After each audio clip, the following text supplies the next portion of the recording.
தீர்த்தம் அதிலும் பெரியவா நிறைய உபன்யாசத்தில் நிறைய சொல்லியிருக்க.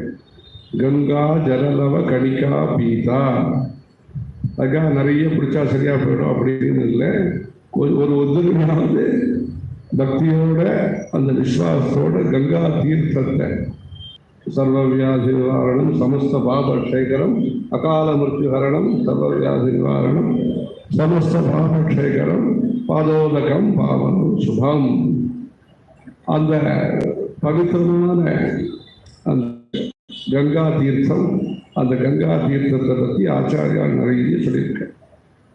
பகவதி தவதீரே நீரமாத்ராசனோகம் விகத விஷய கிருஷ்ணா கிருஷ்ணம் ஆராதயாமி சகல கலுஷபங்கே சகல கலுஷபங்கே, பலவிதமான தோஷங்களையும் போக்கக்கூடிய சக்தி படைத்த தீர்த்தம் கங்கா தீர்த்தம்.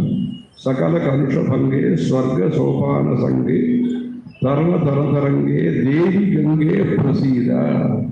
எல்லா தீர்த்தத்தையும் தெய்வமாகவும் தேவியாகவும் பாவிக்கக்கூடிய பரம்பரை நம்முடைய பரம்பரை.